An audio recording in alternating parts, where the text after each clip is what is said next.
Assalamualaikum guys, saya Rul dari AR Speed World. Hari ni saya nak review sebiji Suzuki Swift 1.5 tahun 2007 Yang mana korang nak beli untuk ayah korang ke anak korang, korang boleh tengok video saya sampai habis Saya nak review dulu bahagian tepi. Bahagian tepi dia yang ini owner dia dah cat satu body Memang sangat cantik. Dia dah cat satu body dengan polish satu body Nampak memang kilat gila Memang sangat cantik Tayar dia pun bunga tebal lagi. Dia siap dengan sport rim Nampak tu. Nah ini pula bahagian dalaman dia.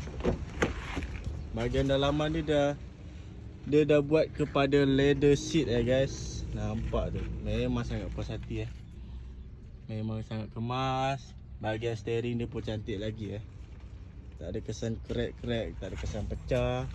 Bahagian interior dia memang tak ada kesan pecah, tak ada kesan crack-crack Kereta bebas banjir, kereta bebas kemalangan nampak tu. Ni pula bahagian belakang dia.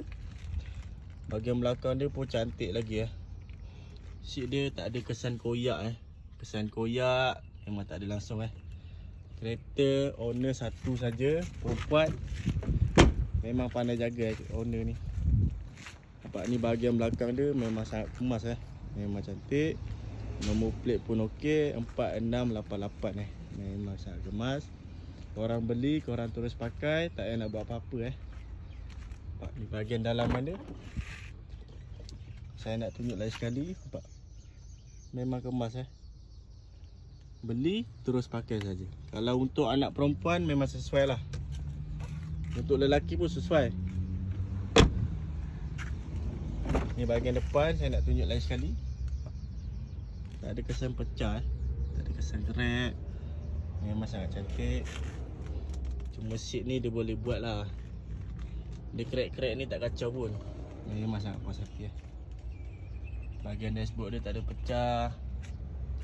Kalau korang nak tahu harga kat kedai, saya nak bagi 25 kelas 22. Yang mana dah like, dah follow, saya bagi diskaun lagi 2000.